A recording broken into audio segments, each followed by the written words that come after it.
안녕하세요. KDM 국제훈련원 파워포인트 성경 공부 시간입니다. 파워포인트를 통해서 보다 쉽게 성경을 이해하고 공부할 수 있도록 만들어진 프로그램입니다.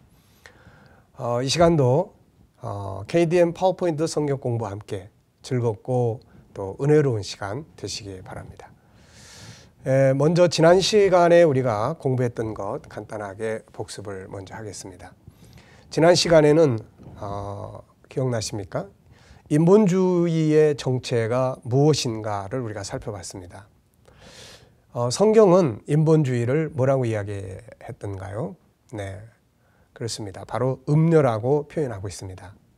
그만큼 음녀는 사치와 향락, 그리고 성적인 타락, 그리고 우상 숭배 등 인본주의가 가지고 있는 물질 문명의 모든 것을 가지고 있는 모습이기 때문에 인본주의를 음녀다 이렇게 성경은 지적하고 있는 것이죠.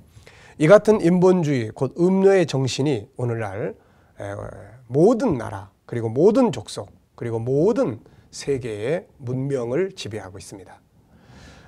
오늘날에는 이러한 인본주의 음녀의 문화가 우리의 가정 속에, 아이들의 학교 속에, 그리고 인터넷 속에, 우리가 보고 듣는 모든 것 속에, 심지어는 우리가 늘 사용하고 있는 스마트폰 속에까지 깊숙이 들어와 있기 때문에 사실상 모든 사람들은 날마다 그런 음녀 또 인본주의의 틀 속에서 살고 있다 이렇게 볼 수 있는 것이죠. 그래서 대단히 위험하고 대단히 우리의 신앙을 다 잃어버리기에 너무나 쉬운 그런 시대를 우리가 살아가고 있습니다. 이 시간에는 이어서 그렇다면은 이 인본주의의 정체가 음녀인데 이 영적인 배경은 도대체 뭐냐? 영적인 배경이 있습니다.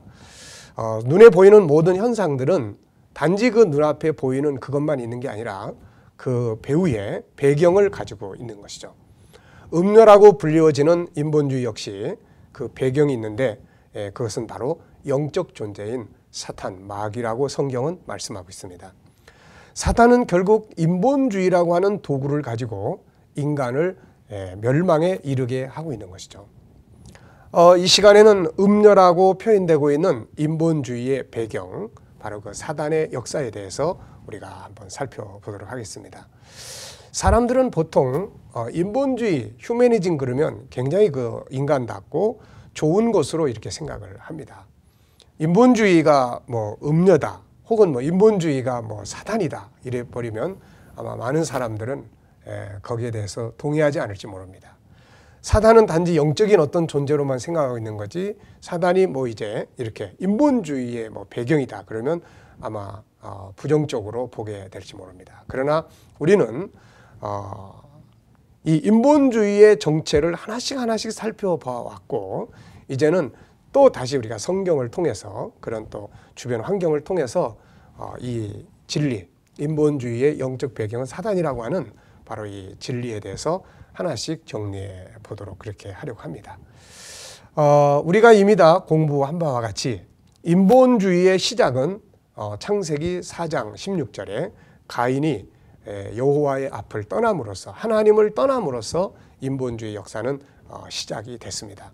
원래는 창세기 1장 1절을 보면 태초에 하나님이 천지를 창조하시니라 이렇게 말씀하잖아요. 하나님이 중심이 되는 역사가 출발을 한 거죠. 그런데 창세기 4장에서 인본주의의 시작, 가인이 하나님을 떠나면서 하나님과 같이 살아야 될 인간이 하나님을 떠나면서 하나님이 없는 그런 인간의 문화가 출발을 하게 된 것입니다.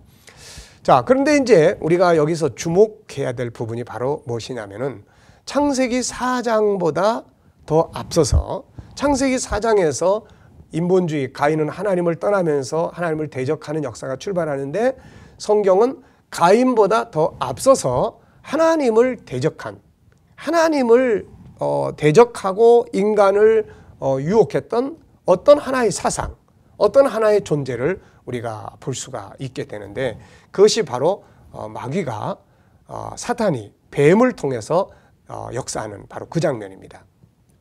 한번 사단이 처음에 사람을 미혹했던 내용을 다시 한번 우리가 살펴보도록 하겠습니다. 창세기 3장 1절로 5절의 말씀을 이렇게 쭉 보면 하나님 중심으로 살던 사람 가운데 어떤 존재가 등장을 합니다. 그러면서 배움을 통해서 사람을 미혹하게 되는데 바로 하나님을 대적하고 하나님을 떠나게 만드는 그런 역사의 내용입니다. 말씀을 한번 쭉 읽어보죠. 1절은 여호와 하나님의 지으신 들짐승 중에 뱀이 가장 간교하더라. 뱀이 여자에게 물어 가로되 하나님이 참으로 너희들로 동산 모든 나무의 실과를 먹지 말라 하시더냐 이렇게 묻습니다. 그리고 이어서 2절에 보면 여자가 대답을 하게 되죠. 여자가 뱀에게 말하되 동산 나무의 실과를 우리가 먹을 수 있으나 3절에는 동산 중앙에 있는 나무의 실과는 하나님의 말씀에 너희는 먹지도 말고 만지지도 말라 너희가 죽을까 하노라 하셨느니라 이렇게 대답을 합니다. 이제 또 4절을 보면은 뱀은 이제 다시 반론을 제기하게 되죠. 뱀이 여자에게 뭐라고 이야기하냐면 너희가 결코 죽지 아니하리라 이렇게 이야기를 합니다. 그리고 한 발짝 더 나아가죠. 너희가 그것을 먹는 날에는 너희 눈이 밝아서 하나님과 같이 되어 선악을 알 줄을 하나님이 아심이니라. 너희 눈이 밝아져서 하나님과 같이 된다는 겁니다. 마귀는 하나님의 말씀을 일단 부정하죠. 그리고 나가서 한 발짝 더 나가서 거짓말을 제시를 하고 있습니다. 피조물이 하나님처럼 된다는 것입니다. 이 같은 거짓말은 오늘날 인본주의의 기본 골격이 되고 있습니다. 하나님이 없다, 뭐 천국이 없다, 그리고 네가 하나님이 될 수 있다, 네가 뭐든지 다 할 수 있다, 하나님의 자리에 인간이 앉아 있게 되는 이런 상태가 벌어지게 되는 것이죠. 자, 인본주의를 단순히 어떤 우리가 살아가는 데 있어서 인간을 위한 하나의 가치관이나 사상으로만 보면 절대로 안 됩니다. 바로 그 배후에는 인간을 하나님으로부터 멀어지게 하고 결국은 멸망으로 가고자 하는 사단의 역사가 있음을 알아야 되는 것이죠. 그래서 성경은 우리 성도들이 싸워야 될 싸움의 상대가 사탄이라는 사실을 우리에게 증거해주고 있습니다. 우리가 살고 있는 이 세상은 전쟁터와 같은 것입니다. 싸우는 것이죠. 그래서 우리는 성경은 우리가 싸워야 될 가장 중요한 대상이 바로 사단이다 이렇게 말씀하고 있는데 사도 바울은 에베소서 6장 10절로 11절을 보면은 이렇게 말씀하고 있습니다.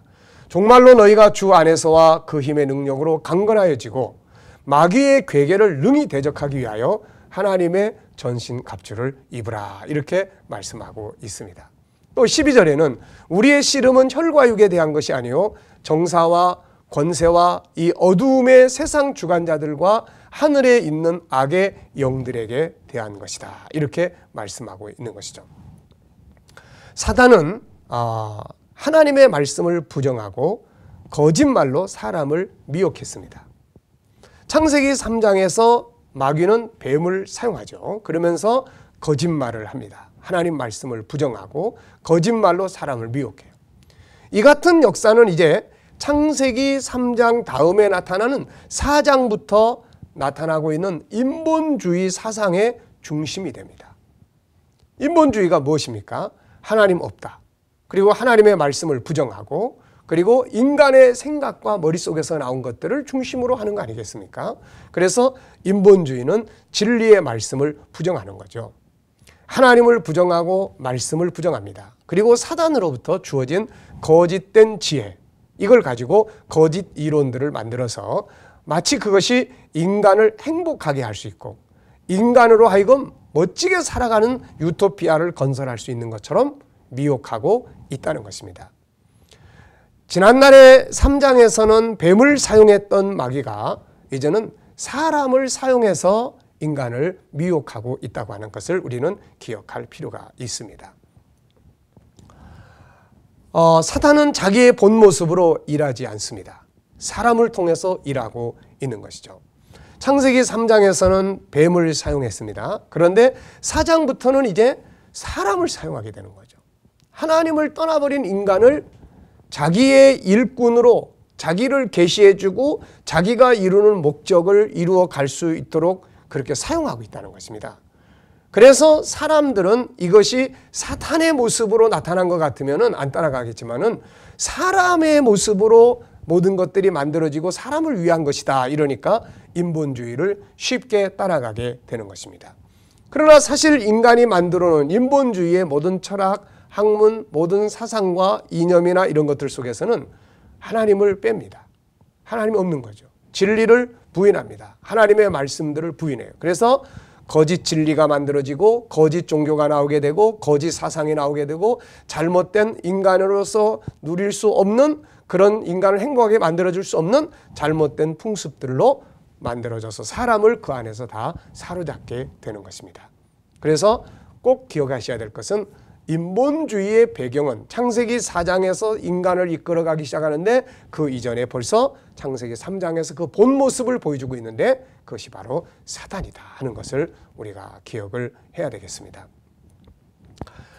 결국 인본주의의 배경은 사단이며 바로 이 사단이 음녀의 사상과 정신을 가지고 사람을 지배하고 있는 것, 이것이 바로 인본주의다 이렇게 보시면 되죠. 갈수록 세상은 물질 문명이 주인이 됩니다. 다시 말하면 인본주의가 중심이 된다는 거죠. 인본주의의 특징은 무엇입니까? 바로 하나님이 없고 사람이 중심이고 천국이 없고 세상 나라가 중심이고 육적인 것이 영적인 것이 중심이 아니라 육적인 것이 중심이고 사랑의 질서가 없고 약육강식의 질서가 중심이 되고 구원이 없는 거 아니겠습니까? 결국은 인본주의의 가장 대표적인 것은 물질 문명입니다. 오직 돈 그리고 약육강식, 힘에 의해서 인간을 지배하려고 하는 이런 모습들이에요. 그래서 인본주의가 지배하는 세상은 그 어디를 막론하고 뭐 소돔고모라든 노아 시대든 아니면 뭐 가나안 땅의 문화든 이집트 문화든 헬라든 로마든 간에 그 안에는 물질이 중심이고 사치와 향락 그리고 무엇보다도 성적인 타락 이런 것들이 아주 엄청나게 발전을 하게 되고 결국 그것들 때문에 다 파멸에 이르게 된 이런 모습들을 우리에게 이제 보여주고 있습니다. 다시 한번 정리해 보면은 공중의 권세 잡은 자 마귀는 인본주의와 진화론을 통해서 세상을 지배하고 인간들을 멸망으로 끌고 가고 있다. 우리는 이렇게 정리할 수가 있습니다. 그래서 예수님은 마귀를 거짓말의 아비다 이렇게 말씀을 하셨습니다. 모든 거짓 사상이 그로부터 나오는 것이기 때문입니다. 요한복음 8장 44절을 한번 같이 읽어보겠습니다. 너희는 너희 아비 마귀에게서 났으니 너희 아비의 욕심을 너희도 행하고자 하느니라. 저는 처음부터 살인한 자요 진리가 그 속에 없으므로 진리에 서지 못하고 거짓을 말할 때마다 제 것으로 말하느니 이는 저가 거짓말쟁이요 거짓의 아비가 되었음이니라. 그래서 정말 아무리 아름답게 보여도 그 안에 들어있는 것이 우리를 죽이는 독소가 있는 것들이 얼마나 많습니까? 인본주의라는 것은 바로 그와 같은 것입니다. 그래서 그 배경에는 거짓의 아비인 사단이 역사하고 그가 거짓 지혜를 사람들에게 줌으로 인해서 사람들은 하나님이 없는 거짓 진리를 만들고 거짓 종교를 만들고 오늘날 우리들은 그것을 교육을 받고 거기에 끌려가게 되는 것이죠. 그래서 우리는 우리의 싸움의 대상이 누구인지 그것을 바로 분별하는 것이 무엇보다도 참으로 중요한 일이 되는 것이죠. 야고보 사도는 이렇게 이야기를 하고 있습니다. 거짓된 사상들은 사단으로부터 나오는 것이다. 그래서 야고보서 3장 14절 15절을 보면 그러나 너희 마음속에 독한 시기와 다툼이 있으면 자랑하지 말라. 진리를 거스려 거짓하지 말라.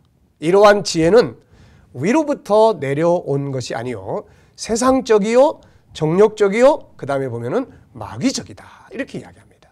예수님만 마귀를 거짓의 아비다 이렇게 말씀하신 것이 아니라 성령의 감동을 받은 역시 야고보 역시 모든 거짓된 지혜는 마귀로부터 오는 것이다 이렇게 지적하고 있습니다. 그래서 사도 바울은 우리가 싸워야 될 중요한 싸움은 바로 인본주의의 거짓된 이론과 사상들이라는 것을 밝혀주고 있습니다. 고린도후서 10장 4절과 5절 사도 바울이 고린도 교회에 써서 보낸 편지 가운데 있는 말씀을 보면은 우리의 싸우는 병기는 육체에 속한 것이 아니요 오직 하나님 앞에서 견고한 진을 파하는 강력이다. 모든 이론을 파하며 하나님 아는 것을 대적하여 높아진 것을 다 파하고 모든 생각을 사로잡아서 그리스도에게 복종하게 하니, 이렇게 정리를 하고 있습니다. 안타까운 것은 오늘 수많은 성도들이 잘못된 이론과 싸우고 있는 것이 아니라 오히려 인본주의의 잘못된 가치들이 이루어지기를 위해서 기도하고 있다는 것입니다. 이것이 바로 오늘 우리가 알아야 될 중요한 부분들이죠. 우리는 우리가 싸워야 될 적이 누군지를 잘 모르는 데서 인본주의의 가치들은 당연히 버려야 됨에도 불구하고 그것을 안고 와서 하나님 이거 이루어 주십시오 라고 기도하고 있다는 것입니다.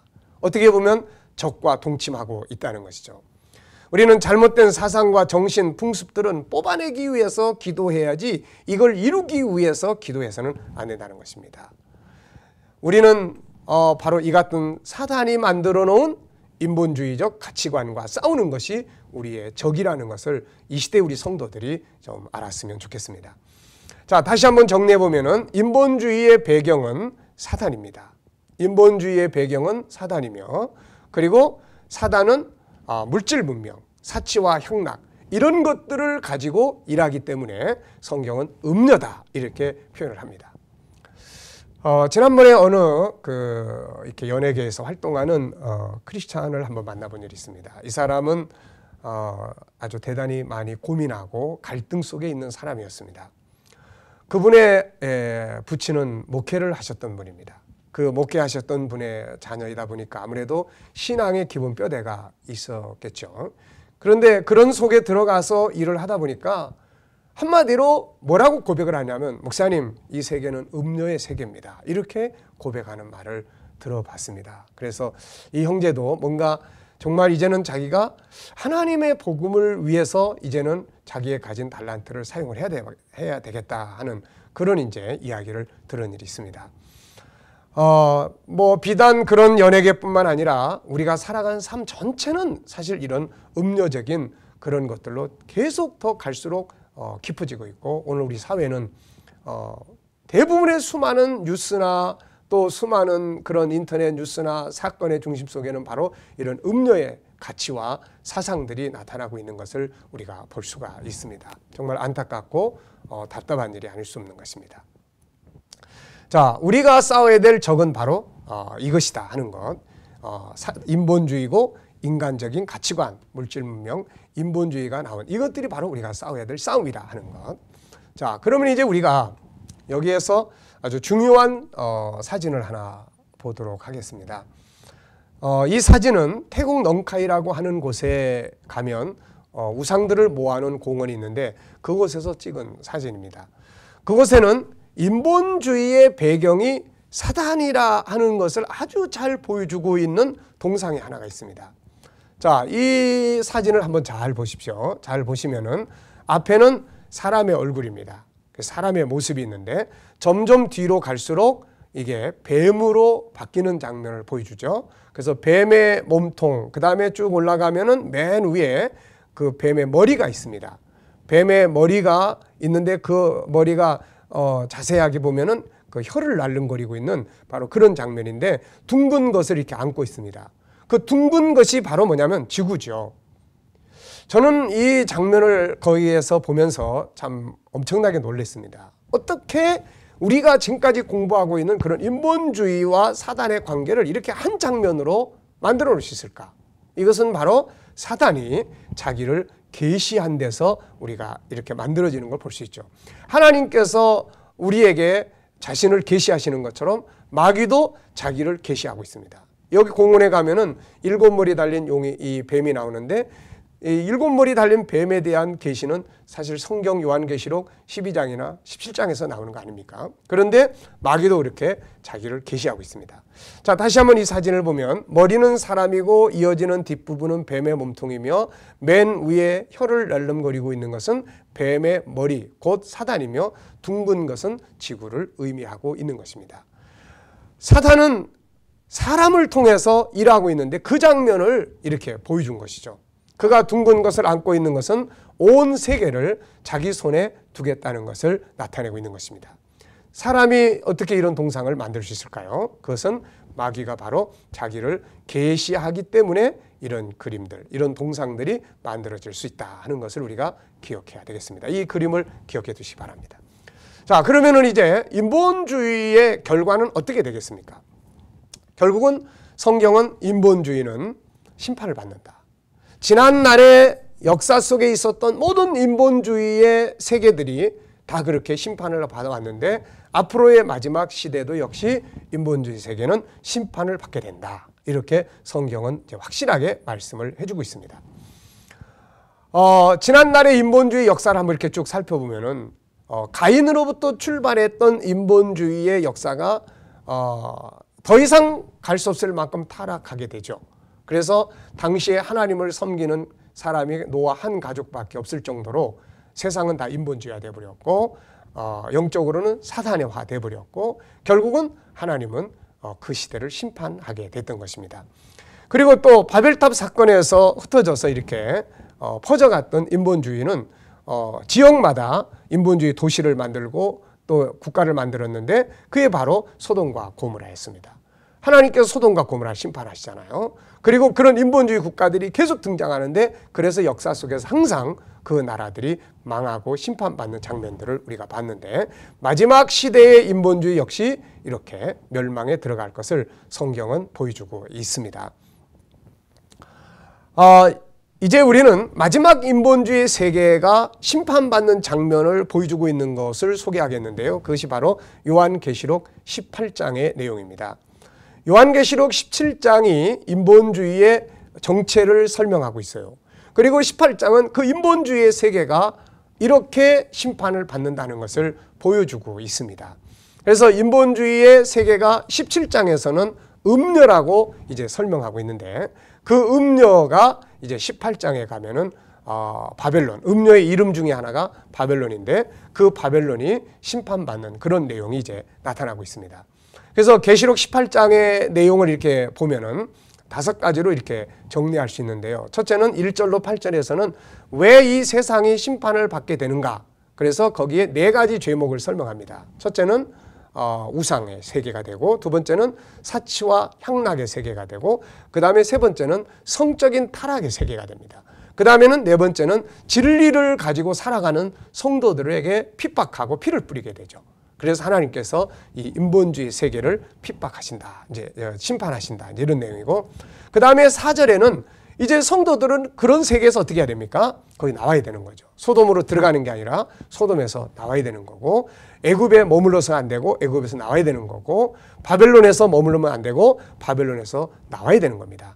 이게 바로 이 시대 우리 성도들이 이 세상을 살아가면서 싸워야 될 싸움입니다. 그러니까 이 세상의 인본주의적 가치 속에서 그걸 좋아할 게 아니라 거기서 이제 우리는 날마다 나와서 천국인의 가치, 하나님 나라 백성으로서의 가치를 가지면서 살아가려고 하는 그런 노력들이 필요한 것이죠.